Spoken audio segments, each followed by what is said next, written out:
C'est le commandement que le Seigneur nous a donné. J'ai fait de toi la lumière des nations pour que grâce à toi, le salut parvienne jusqu'aux extrémités de la terre. Amen. Alléluia.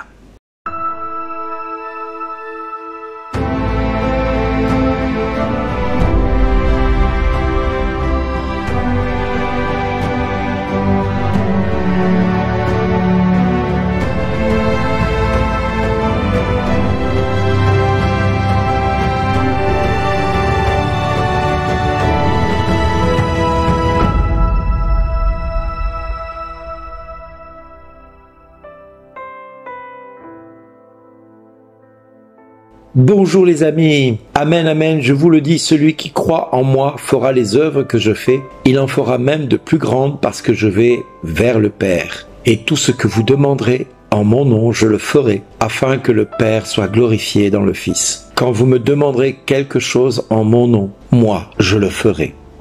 Magnifique texte que celui-ci, que l'évangile de Jean, chapitre 14, versets 7 à 14. Mais nous n'oublions pas, bien sûr, les actes des apôtres, où le Seigneur nous annonce qu'il est venu annoncer l'évangile aux nations païennes, parce que les Juifs s'indignèrent que le Seigneur s'adresse aux païens et pas à eux. Mais eux voulaient-ils écouter? Mais eux voulaient-ils se remettre en question? Mais eux voulaient-ils servir le Seigneur?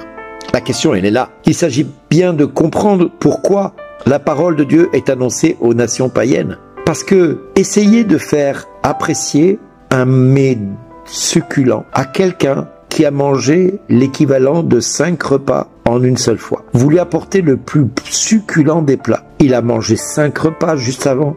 Il a le ventre gonflé. Il n'a plus une place pour apprécier la moindre chose. Et vous lui demandez de découvrir le meilleur des mets. Et là, la réponse, elle va être aussi flagrante que celle-ci. Il va dire, non, c'est irrecevable, c'est impensable. Je ne peux pas recevoir une telle chose. Ce n'est pas possible. Je n'ai plus la place. Je n'ai pas envie de prendre parce que je vais être malade, parce que ça va s'opposer à ce que je suis capable de vivre.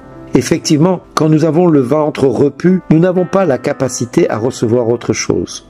Et parfois dans l'Église, nous avons des hommes et des femmes qui suivent le Christ, mais ils sont goinfrés de toutes sortes de choses. Ils se sont goinfrés de merveilles, de prodiges, de grandeur. Ils vont dans tous les rassemblements possibles et imaginables. Ils font tous les rassemblements charismatiques. Mais dans leur vie, rien ne change. Parce qu'ils sont goinfrés. Ils sont gavés de toutes sortes de choses qui viennent de Dieu. Sauf que ce qui est essentiel, ce qui est la seule nourriture qui vaille le coup, ils ne peuvent pas la recevoir parce qu'ils n'en peuvent plus de prendre toutes sortes de choses pour lesquelles ils n'arrivent même pas à digérer le 10e de ce qu'ils ont reçu. Ils sont gavés de rassemblements chrétiens. Ils sont gavés de manifestations de l'esprit. Ils sont gavés de prodiges et de miracles. Et au final, ils ne font même pas attention à ce que Dieu leur propose pour que leur vie devienne un sujet de gloire, une manifestation de la puissance de Dieu. Alors oui, ils vont prier, ils vont supplier le Seigneur. Seigneur, je te donne ma vie.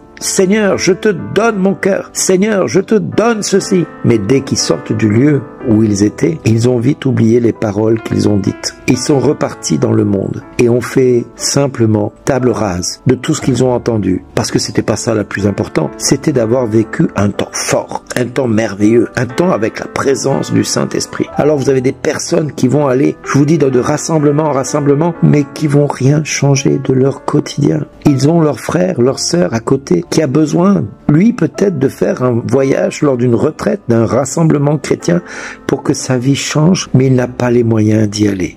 Par contre, eux, ils vont faire tous les rassemblements possibles et imaginables et ils ne vont pas être à l'écoute de celui ou de celle qui n'en a pas les moyens et ne va pas être dans l'écoute de celui qui a besoin. Vous ferez des choses bien plus grandes que moi parce que je vais vers le Père. Oui, encore faut-il pouvoir écouter ce que Dieu veut faire. Parce que si nous faisons ce que nous avons envie de faire et que nous mettons en place dans notre quotidien toutes sortes de règles personnelles dans lesquelles la grâce du Saint-Esprit n'a pas sa place et ni mot à dire dans ce que nous allons décider, alors nous sommes comme une cymbale qui retentit. Elle ne fait rien d'autre que retentir à un moment donné. Mais elle n'apporte rien à l'Église de Dieu. Autour de toi, mon ami, autour de toi, ma sœur, mon frère, il y a peut-être quelqu'un qui n'a pas les moyens de faire une retraite, de partir en voyage, de partir quelque part pour aller approfondir un temps privilégié avec Dieu. Il y a des personnes qui réfléchissent même ne serait-ce que pour savoir quoi mettre dans leur frigo. Et alors, imaginez faire une retraite où il faut dépenser 200, 300, 500 euros pour vivre une retraite spirituelle avec Dieu, entre l'hébergement, le déplacement et la session elle-même. Eh bien, vous avez des personnes qui ne vivront jamais de telles choses parce que les chrétiens que nous sommes, nous pensons d'abord, excusez-moi le terme, à notre pauvre petite gueule. Je le dis à voix basse pour pas que ça fasse trop de dérangement, mais c'est vrai. Trop souvent, nous pensons à nous avant de penser à ceux qui nous entourent. C'est très bien de penser à soi. C'est très bien de penser à ce que nous avons envie de recevoir et de vivre. Mais peut-être devons-nous penser aussi à ceux qui n'ont pas la possibilité de faire ceci ou cela. Alors, comment permettre à des personnes de pouvoir vivre quelque chose de particulier? Eh bien, peut-être en leur offrant un séjour, un voyage à tel ou tel endroit. Il y a des personnes qui ont pu venir à des retraites ou à des pèlerinages que j'ai organisés parce que d'autres ont participé financièrement à leur venue. Certaines personnes ont donné et l'argent qu'ils ont donné a servi à leur hôtel, à leur restauration. Certains n'ont participé que modestement parce qu'ils n'avaient pas les moyens de participer plus. Mais tout cela il n'est possible que parce que certains se sentent concernés. À nous aussi de nous sentir concernés parce que si nous ne faisons pas cela, nous allons être comme ces Juifs, gavés de certitude et de conviction, gavés de paroles divines qui font que toute révélation nous sera devenu impossible d'accueillir parce que nous serons tellement gavés de Dieu et tellement gavés de toutes sortes de choses qui fera qu'à un moment donné, tout ce que Dieu essaiera de nous dire, ça n'entrera pas dans une oreille et ça sortira encore moins parce que ça sera jamais rentré. Alors mon ami, si aujourd'hui tu entends ce message, peut-être que le Seigneur te demande de prendre de ton épargne et de faire un don pour permettre à quelqu'un de participer à une retraite, de participer à une rencontre. Pas forcément pour celle que j'organise. Non, il y a d'autres rassemblements où vous auriez aimé aller et peut-être que le Seigneur vous dit, offre ta place à quelqu'un de ta paroisse, de ton village, ton église, ta communauté, de ton entourage, un membre de ta famille qui ne connaît pas Jésus comme toi tu le connais. Peut-être c'est ce que le Seigneur vous demande. Parce que si nous n'allons pas vers les nations païennes, vers les personnes qui sont loin du Christ, comment connaîtront-elles le Christ demain si nous qui sommes en son sein ne pensons pas à elles de temps en temps? Dites-leur à chacun et à chacune d'entre elles, voilà, je t'offre une retraite à tel endroit. Vas-y, tout est payé, tu n'as pas de frais à assumer.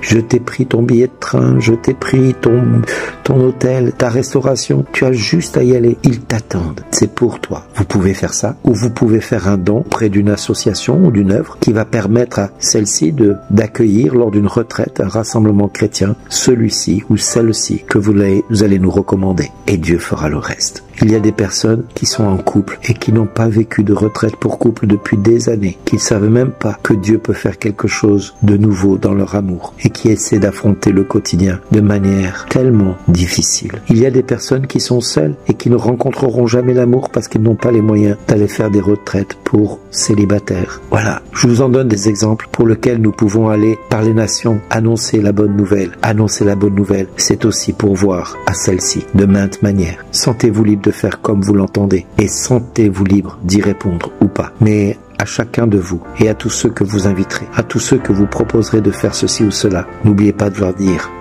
merci d'exister.